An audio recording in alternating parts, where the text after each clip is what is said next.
قال أما بعد اللهم إننا نسترشدك بأرشد أمرنا ووفقنا للخير أينما كنا وحيثما كنا وأدخلنا تحت دائرة من تحبهم ويحبونك برحمتك يا أكرم الأكرمين. Okay, so Bismillahirrahmanirrahim. Umpisahan natin ang ta'alim natin. At alhamdulillah, katatapos lang natin ng last na kitab pagdating sa fiqh sa madhab ng Shafi'iyya.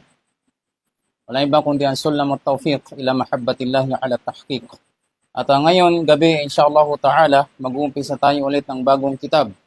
At insyaAllah ta'ala, gaya na lamang umaumpisahan natin ang kitab na ito, inihiling natin kay Allah subhanahu wa ta'ala ahsan al-khitam. Na insyaAllah ta'ala, matapos natin ng matiwasay, maayos ang kitab na ito, gaya na lamang maumpisahan natin, insyaAllah ta'ala, matapos din natin ito. Paunti-unti, weekly, insyaAllah ta'ala, meron tayong ganitong uri ng ta'alim. At alhamdulillah, alhamdulillah, may mga ulama na ginawang musakhar ni Allah subhanahu wa ta'ala sa pagsusulat ng ganitong uri ng kitab. At ang pag-aaralan nating kitab, ang pangalan niya Muqaddimah al-Hadramiyya, isa yan sa mga pangunahing kitab pagdating sa madhab ng Shafi'iyya na pinag-aaralan, lalong-lalo na nakafocus ito sa kitabul ibadat. Pagdating sa ibadat, ibig sabihin pagsamba kay Allah subhanahu wa ta'ala.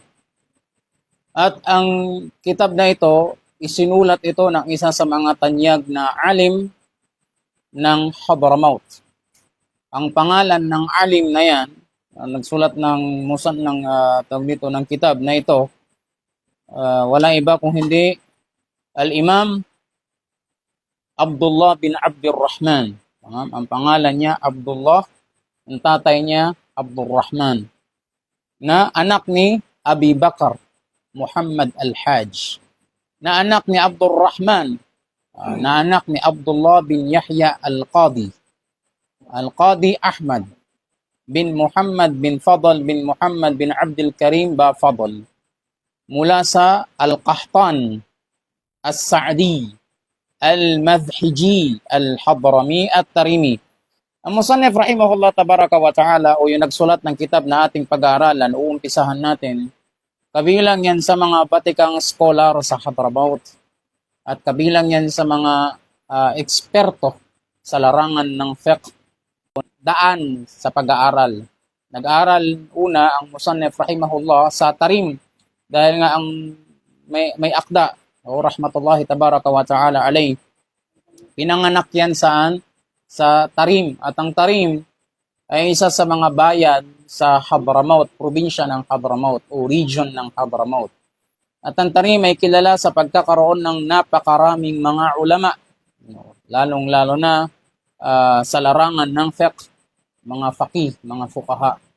Hanggang sinabi na mayroong masjid doon, tinatawag Masjid Jami' Tarim. Doon sa mga naunang mga panahon,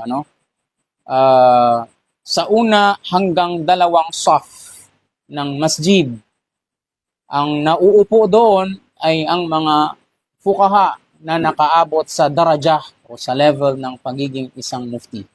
At sa mga nag-aaral ng fiqh, ang makaabot sa level ng pagiging isang mufti ay isang malaking larangan, isang malaking honor na binigay ng Allah subhanahu wa ta'ala. At the same time, trabaho, amana ng Allah subhanahu wa ta'ala sa mga taong nakaabot niyan. At ang mga tao sa Tarim ay hitik ng mga ulama. Napakaraming mga ulama doon na mutakhasis. Ibig sabihin ay bihasa, magagaling, mahir pagdating sa fiqh. Lalong-lalo na ang sinusundan na mazhab doon ay ang mazhab ni Imam Ash-Shafi'i rahimahullah. Ito ngayong Abdullah bin Abdurrahman, yung Ba Fadl, o mas kilala sa Al-Imam Ba Fadl o Al-Qadi Ba Fadl. Meron siyang mahabang istorya. Babalik pa sa pag-aaral niya mula sa Tarim hanggang makapag-aral siya sa Makkah nung siya ay nag-Hajj. Mga tao dati, pupunta ng Makkah para mag-Hajj. At the same time, nananatili sila doon ng matagal na panahon. 2, 3, 4, 5 taon mananatili sa Makkah. Para saan? Para makapag-aral sa mga ulama sa Makkah dahil nakaugalian na ng mga tao dati. na ang mga tao pumupunta ng Hajj, dadalo ng Hajj, dahil makakasalamuha at napakarami pang mga ulama na kanyang nakasalamuha doon. At doon din sa Makkah, buong probinsya ng Hadramaut, napakaraming mga ulama sa bawat bayan na yan. Ang Musannif rahimahullah tabaraka wa ta'ala, ang pangalan ng sheikh na yon, Abdullah bin Absin, kabilang sa mga fuqaha ng Hadramaut. Nung pumanaw siya taong 908 Hijra, al-Bafadl o ang pamilya ng Bafadl ay kilala na pamilya sa Hadramaut bilang pamilya ng mga sulaha. Ibig sabihin, mabubuting tao, mabubuting mga Muslim. At kilala ang kanilang pamilya sa pagkakaroon ng napakaraming mga ulama. Bagkus, ang isa sa mga lolo ni Sheikh Bafadl, ang pangalan Yahya, pangalan ay Yahya, ay isa ring qadi. Ganon din ang kanyang tatay, na ang pangalan ng tatay niya, itong si Yahya, na si Abdullah, mga kaapu-apuhan naging judge hanggang sa siya naging judge. At ang maupo ka bilang isang qadi, lalong-lalo na sa madhab ng Shafi'i, yan ay isang merit, isa yung may tuturing na malaking bagay na naabot ng isang tao sa kanyang buhay. Ala kulli hal, wa ta'ala taong 918 Hijrah. Naupo siya bilang qadi sa taong 910. Meron siyang 8 taon banal na aklat ni Allah subhanahu wa ta'ala. Walang iba kundi ang banal na Quran. Anong pinakaunang aya ng banal na Quran? Bismillahirrahmanirrahim. Ganon din. Uumpisahan din natin ang ating mga importanteng notebook, halimbawa, sa pamagitan ng pagsusulat ng Bismillahirrahmanirrahim. Okay.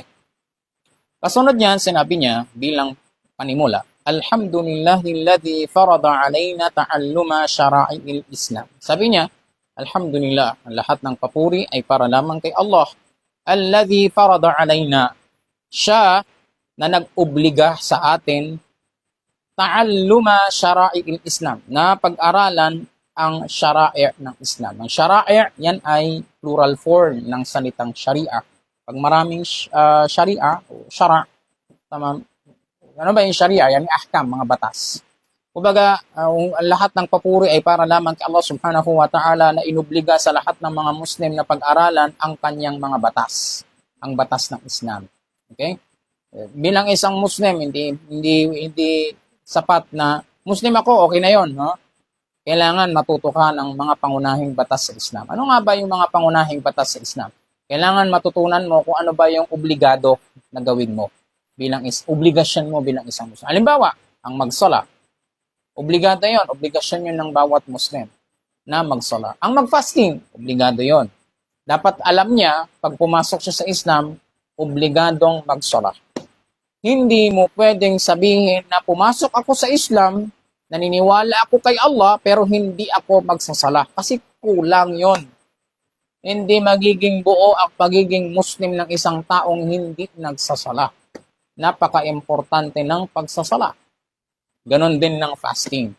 Kailangan matutunan ng bawat Muslim na meron tayong special na buwan sa buong taon, tinatawag na buwan ng Ramadan. At ang buwan ng Ramadan, nakalaan dyan ang pagpa-fasting. Kailangan, obligado, mandatory sa bawat pumasok sa Islam o kahit matagal ng Muslim o kahit born Muslim na bigyan ng importansya ang buwan ng Ramadan. Importante ito, irespeto ang buwan ng Ramadan. Ang buwan ng Ramadan ay wajib mag-fasting doon. Halimbawa, ganun din, ano yung mga pinagbabawal. Hindi lang kung ano yung obligadong malaman, kung hindi, dapat din malaman mo kung ano yung pinagbabawal sa Islam. Mga halimbawa, bawal ang pagbabakla at pagtutomboy sa Islam. Mariing pinagbabawal ng Islam. No? Prangkahan, derechahan, walang bakla sa Islam, walang pagtotomboy sa Islam. Ganon din, ang anumang uri ng relasyon na walang kasal ay pinagbabawal din ng Islam. Yan ay para protektahan ang dignidad ng isang tao. Okay? Ano pa? Ang pagkain at pag-inom, pag-inom ng alak, bawal. Ang pagkain ng baboy, bawal. Ang pagkain ng anumang marurumi, tulad ng aso, bawal din. Pagkain ng pusa, bawal din. Pagkain ng daga, bawal din. At anumang mga uri ng pagkain na hindi naman talaga dapat pagkain ng isang nasa tamang pag-iisip na tao. Dapat hindi rin yun kinakain ng isang Muslim. Bilang proteksyon sa kanyang katawan, sa kanyang tiyan. Ngayon sabi niya, wa ma'rifata sahihil muamala wa fasidiha. Sabi niya at nagpapasalamat din tayo kay Allah Subhanahu wa Ta'ala dahil inobliga niya sa ating pag-aralan ng batas ni Allah Subhanahu wa Ta'ala at malaman natin kung ano ang sahih sa muamala. Ibig sabihin, ano ang tama sa mga kasunduan, negosasyon. Ano ang tamang paraan ng pagbebenta, anong tamang paraan ng pagpapautang, ano ang pwede ba na pag nagpautang ka ng 1,000, kapag after ng 1 week ka pa babayaran, pwede mo bang dagdagan yon? Sabihin natin, ang utang niya 1,000, dadagdagan ko ng 100 kasi after 1 week mo pa lang naman mababayaran. O after 1 month mo naman babayaran. Pwede ba yun sa Islam? Hindi pwede yun. Tawag doon, riba al-qard. At hindi yun pinapayagan sa Islam. Okay? Sabi niya, wafasidiha, at ano yung mga hindi pwede sa pagdating sa muamalat. Pwede ba na ang isang tao ayaw niyang ikasal? Pinilit siya ng tsuhin niya na ikasal. Kasi wala na siyang tatay. Wala na siyang lolo.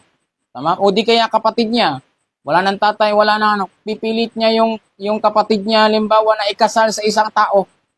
Pwede ba yung kasal na yon? Tanggap ba yon sa ating sharia, ganong uri ng kasalan? Ang sagot, hindi. Tama? Hindi tanggap ang anumang uri ng kasal na mayroong sapilitan. Maliban na lamang sa 2 tao. Ang tatay at ang lolo. At may shurut pa yan, ay may mga kondisyon pa yan. Hindi naabot ang kondisyon, hindi tanggap ang kasal na ganon. Okay, fasid, kumbaga. Next, lita'arifi al-halali wal haram. Sabi niya, upang malaman natin kung ano ang halal at ano ang haram sa ating batas. Waja'ala ma'al yani aqiba. At tinakda ni Allah Subhanahu wa Ta'ala na ang magiging resulta ng mga man alima dhalika wa amila bihi, sino mang nag-aral ng mga pangunahing batas sa Islam o nag-aral ng Islam in general at isinabuhay niya kung ano ang kanyang mga napag-aralan, natutunan, daras salam. Walang iba kung hindi ang makapasok ng paraiso. At tinakda din ni Allah Subhanahu wa Ta'ala, waja'ala masira man khalafahu wa asahu daral intiqam. Sabi niya, at tinakda ni Allah Subhanahu wa Ta'ala na ang sino mang susuway at hindi gagawin ang kanyang anumang inobliga sa kanya ni Allah Subhanahu wa Ta'ala mula sa mga batas ng Islam, wala iba kung hindi ang makapasok ng darul intiqam, wala iba kung hindi ang Jahannam. Pagkatapos niyan, pagkatapos ng kanyang mga papuri, sabi niya, wa ashhadu an la ilaha illallah wahdahu la sharika lah, al-manu bin ni'amil jisam. Sabi niya, at ako ay sumasaksi na walang ibang Diyos na dapat sambahin at walang pagtatambal maliban na lamang kay Allah Subhanahu wa Ta'ala.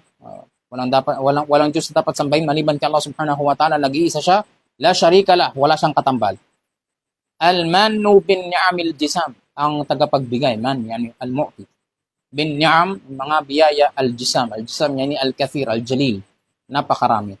Qala wa ashhadu anna Muhammadan abduhu wa rasuluhu al-mab'uthu rahmatan lil anam. Sabi niya, at ako ay sumasaksi na si Muhammad ay kanyang alipin at kanyang mensahero, pinadala bilang honorable. Karespeto. Qala wa ba'du, pagkatapos niyan, fahadha mukhtasarun la budda li kulli muslimin min ma'rifatihi aw ma'rifati mithli. Sabi niya, at itong kitab na ito ay mukhtasar. Ibig sabihin, ito ay summarize. Malaking kitab, summarize. La budda li kulli muslimin. La budda yani yajib. Obligado sa mga bawat Muslim min ma'rifatihi. Malaman, mapag-aralan ang ganitong kitab. Aw ma'rifati mithli. O mapag-aralan ang katulad nito. Hindi man ito, kundi katulad niya. Kung may kapalit na ibang kitab na katulad nito, kagaya nito, kailangan niyang malaman yon. Okay? Dahil ang pinaka-importante naman, sundin kung ano ang katotohanan. Hindi, dapat ito lang, itong kitab lang ang pag-aralan niya, hindi ganon. Okay? Basta importante, malaman niya kung ano ang tamang paraan ng pagsunod sa batas. Tama? Lalong-lalo na kung ang sinusundang madhab sa kanila ay madhab ng Shafi'iyya. So, malaman niya ang halimbawa ng ganitong kitab o katulad niya, kagaya niya. فَيَتَعَيَّنُ الْإِهْتِمَامُ بِهِ وَإِشَاعَتُهُ. Sabi niya, kaya naman, nauobliga na pahalagahan ito, pag-aralan ito. وَإِشَاعَتُهُ, ibig sabihin pagpapakalat nito. فَاسْأَلُ اللَّهَ الْكَرِيمَ أَن يَنْفَعَ بِهِ وَيَجْعَلَ جَمْعِي لَهُ خالصا لوجهه الكريم. Sabi niya, humiling ako kay Allah subhanahu wa ta'ala na makabenefit ito, makatulong ito. At takda nawa ni Allah subhanahu wa ta'ala na ang paglikom, pagjama, pagtipon ko ng mga masail, mga aralin sa kitab na to ay ikhlas para kay Allah subhanahu wa ta'ala. Meron tayong lughatan at meron tayong syar'an. Ano nga ba ang lughatan ng tahara? At taharatu lughatan an-nadhafa. Pag sinabi mong literal meaning ng salitang tahara, ibig sabihin yan, paglilinis. Magtahara na tayo, ibig sabihin, maglinis na tayo. At ang paglilinis, yan ay pangloob at saka panglabas. Pag sinabi nating panglabas na paglilinis, anumang dumi na nakikita natin, lilinisin mo yun, tawag doon, tahara.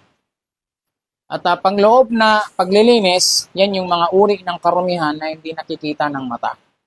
Bagkos, nasa loob yan ng soul ng isang tao. Nasa puso yan ng tao. Tulad na limbawa ng inggit. Ang inggit ay tinuturing na marumi. Pag ang isang tao, inggitero, inggitera, meron kang maruming bagay sa iyong puso. At obligado sa iyo na linisin yan. Tanggalin yan. Ang pagtatanim ng galit, yan ay karumihan sa puso. At kapag ang isang tao mayroong ganyang uri ng bagay sa kanyang puso, obligado sa kanya na tanggalin yan, linisin yan. Ha? At napakarami pa. Palawar riya, ganun din ang riya, ang pakitang tao. Ganun din ang ujub, sobrang kabiliban sa kanyang sarili. Na para bang nagawa niya yon dahil matalino siya, hindi dahil kaunawaan siya ng Allah subhanahu wa ta'ala. Naniniwala tayo mga Muslimin na ang isang tao, mapagtatagumpayan niya ang anumang bagay, hindi dahil sa galing niya. Nakapasok sa exam, bakit? Matalino nag-review hindi. Awa sa kanya sa Allah subhanahu wa ta'ala. Mantakin mo halimbawa kahit na gaano katalino ang tao, hindi makakapasa yan sa exam pag nauna sa kanya yung taba, na mental block. Nasaan na? Wala ka na. Nasa yung talino mo doon. Kung kaso nga lang awa sa kanya ni Allah subhanahu wa ta'ala, rahmat ni Allah subhanahu wa ta'ala sa kanya, yung anumang napag-aralan niya, andun sa kanyang utak. Hadir. Sa pagkakataon, yung makapasa siya sa exam, masagutan niya ng tama. Kala, ang tahara lughatan. Syar'an, pag sinabi mong tahara, tutlaqu ala al-fi'l. التي يدل على التطهير الذي يدل على التطهير at tumutukoy yan pagrating sa gawain na paglilinis at pagrating sa mismong tahara may tinatawag tayong wasailut tahara at may tinatawag tayong maqasid at tahara. Pag sinabi nating wasail at tahara, ibig sabihin ang mga kasangkapan ng paglilinis sa ating syariah. At pag sinabi nating maqasid at tahara, ito yung mga paraan ng paglilinis sa ating syariah. Number 1, wasailu tahara. Alma, ang pinaka-original na paraan ng paglilinis o gamit. Pagdating sa paglilinis ng mga maruruming bagay, tubig. Okay. Pag meron ka halimbawang damit na naihian o di kaya natalsikan ng dumi, anong gagawin mo doon? Ibibilad mo? Para malinis? Uhugasan mo. Lalabhan mo. At anong gagamitin mo doon? Soft drinks? Anong gagamitin mo doon? Powder? Sabon na powder? Buhangin? Hindi. Lalabhan mo gamit ang tubig. So, pangunahing paraan o kasangkapan, wasail ng tahara, ang tubig. Kapalit ng tubig, walang iba kung hindi ang turab. Sabihin ang tawag dito ang buhangin o di kaya malinis na lupa o di kaya alikabok. At ang next, ikatlo, ang al-hajar, yung bato. At yan ay nagagamit pagdating sa al-istinja, paglilinis ng kanyang private parts. Napaka-importante ha, sa West, sa mga Amerikano, no? Sila kapag sila ay gumamit ng palikuran, hindi nila nakaugalian na gumamit ng tubig. Hindi katulad sa atin na mga Asian, ha? Ganun sa mga Arab. Pag ang isang tao ay nag-CR, automatic yan, maghuhugas yan ng kanyang private parts. Pero sa mga Amerikano, sa mga Western, hindi, tissue ang kapalit nun. At parang kulang ang kanilang paglilinis kapag ganun ang paraan. Sa atin sa Islam, pinapahalagahan ng paglilinis. Kailangan bago ka magpumasok sa wudu, pag ikaw ay umihi, ikaw ay dumumi, dapat malinis ang iyong private parts. Hindi tanggap ang wudu nang meron ka pang ihi o di kaya dumi sa iyong salawal o di kaya sa iyong private parts. Kailangan muna malinisan mo yun bago ka magwudu. At syempre naman, kapag hindi tanggap ang wudu at nagsala ka, hindi rin tanggap ang salat. So, kung ano yung pinakauna, dapat unahin. At ano yung pangalawa, ano yung susunod. At ang next, ang araw, ang pagbibilad.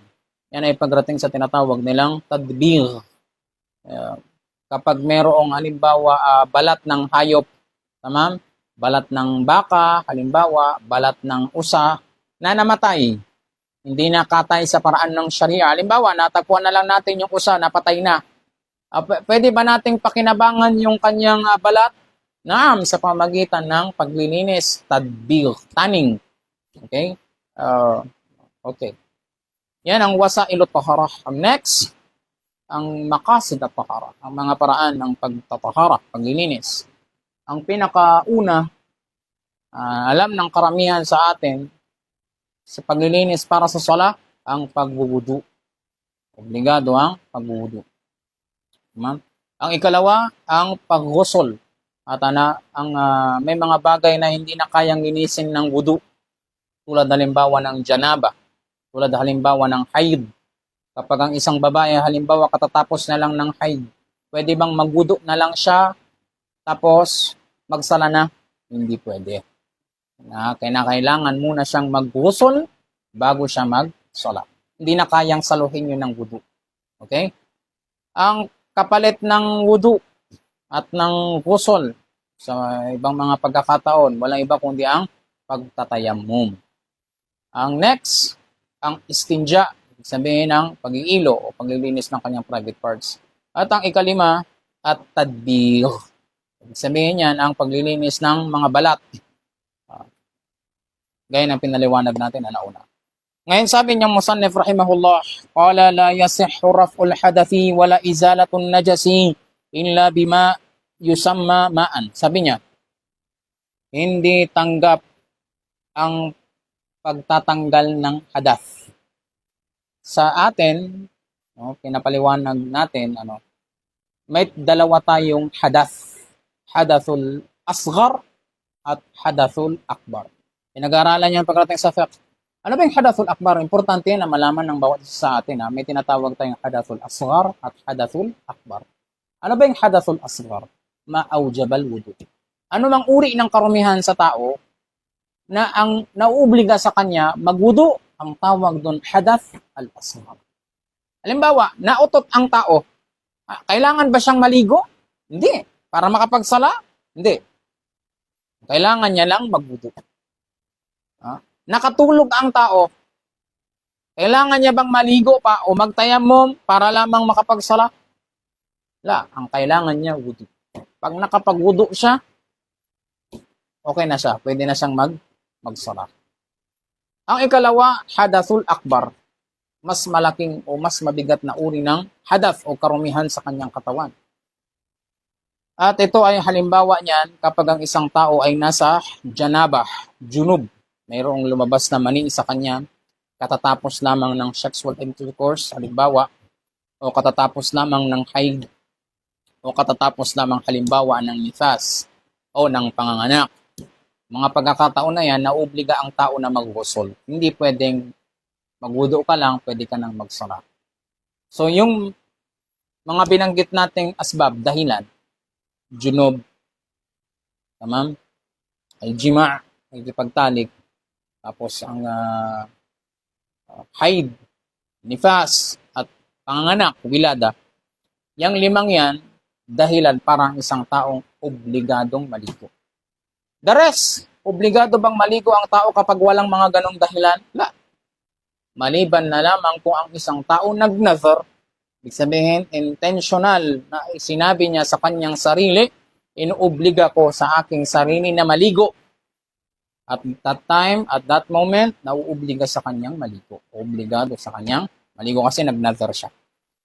Kala, sabi niya ngayon, para matanggal ang hadath. Ibig sabihin, ito man ay hadathul asghar o hadathul akbar. Kumbaga, madaling sabi ganito.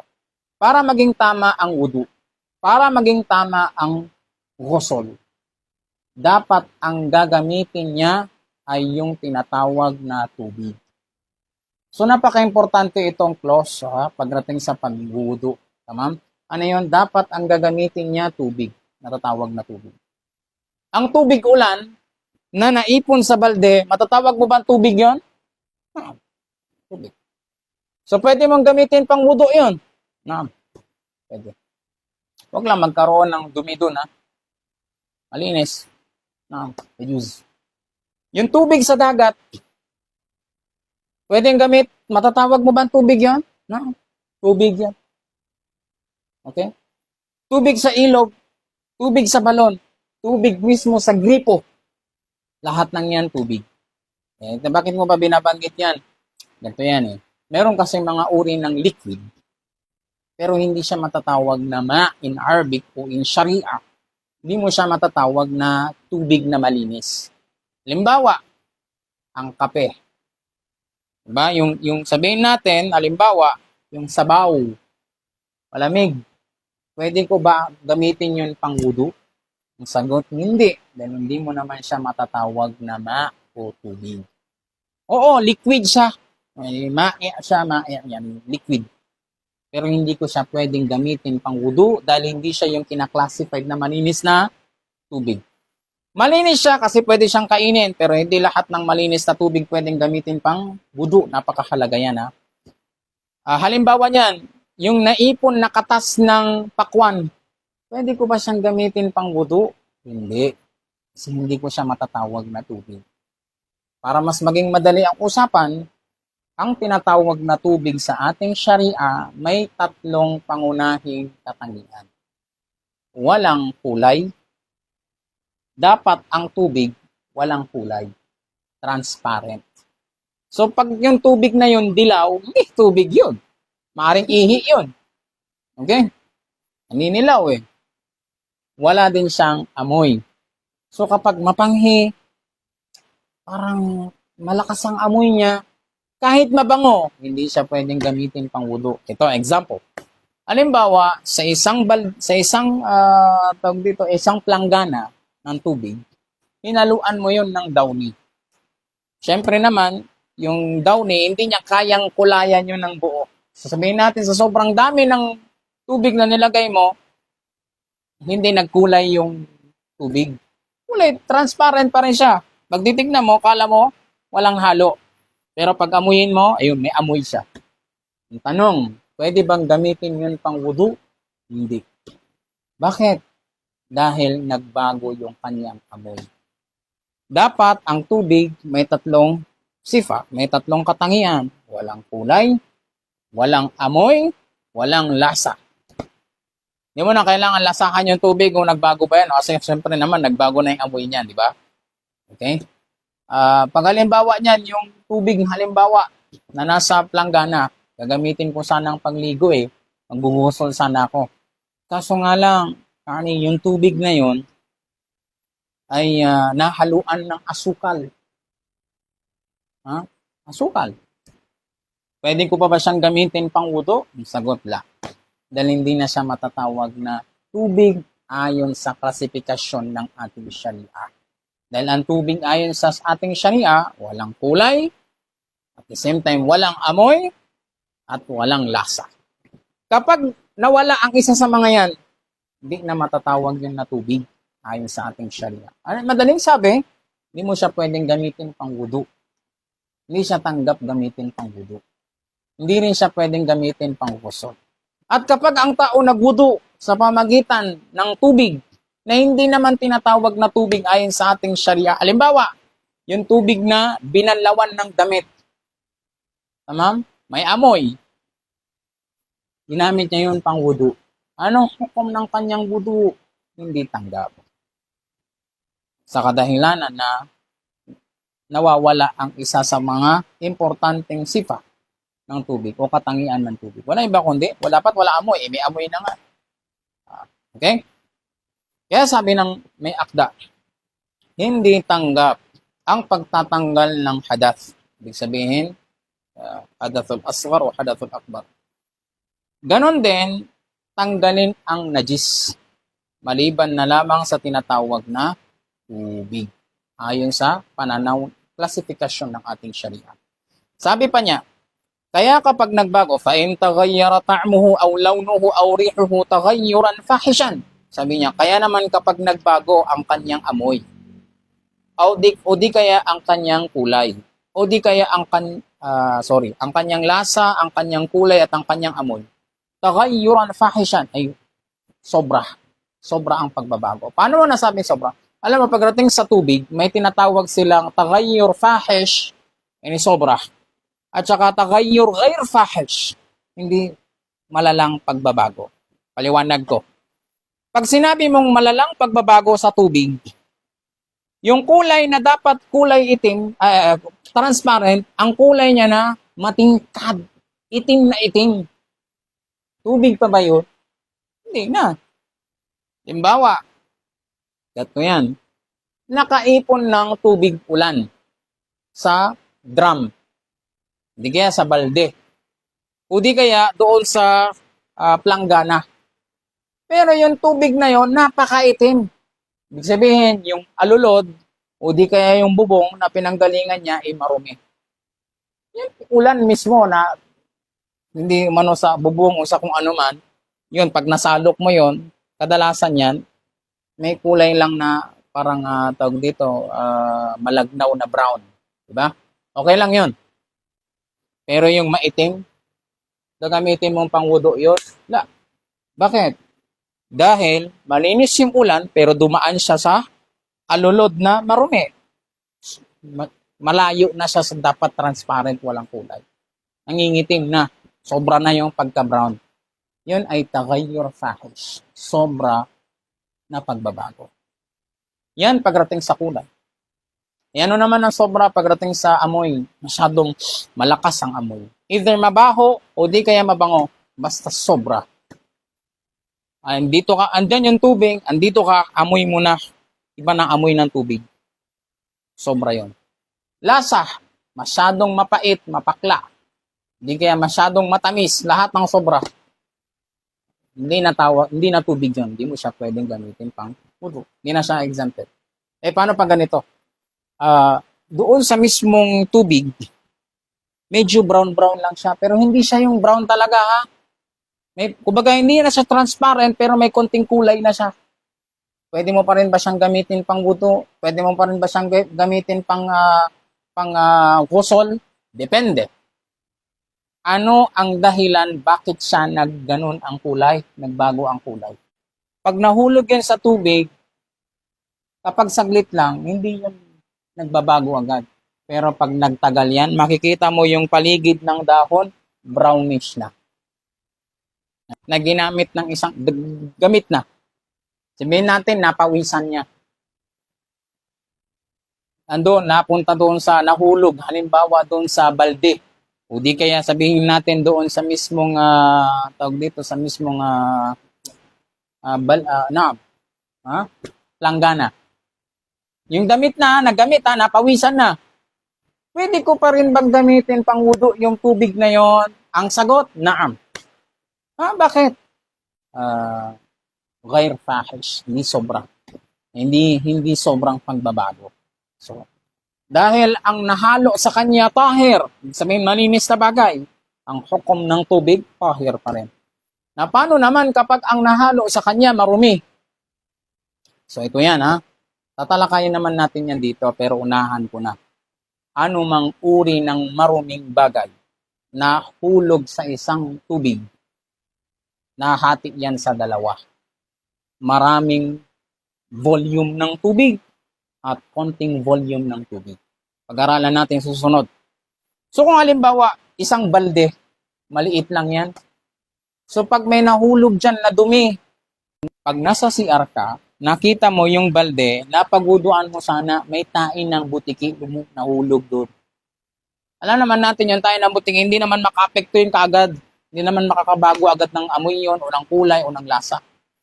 Ano hukom? Hindi mo na siya pwedeng gamitin pang wudu. Ihi. Kasi sabihin natin, malapit sa inidoro, natalsikan ng ihi. Pero makonti lang. Pwede ko pa rin bang gamitin pang wudu yun o pang ghusl? Hindi na. Hindi na pwede. Bakit?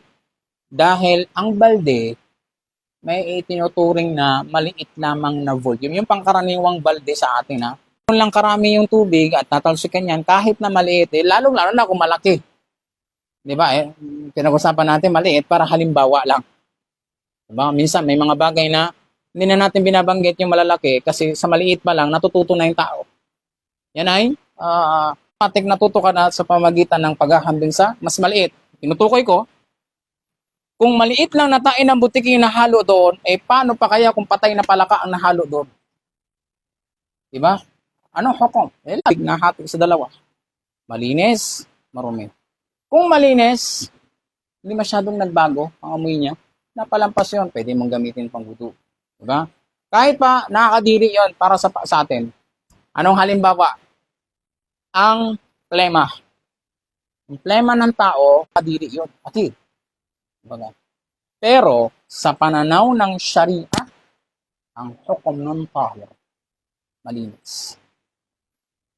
Ngayon, kapag naduraan niya, tawag dyan, lalamunan. Hindi kaya sa baga niya. Hukom nun tahir. Pero namang nanggaling sa baba, tiyan, suka. Ibig sabihin, yung planggana, yung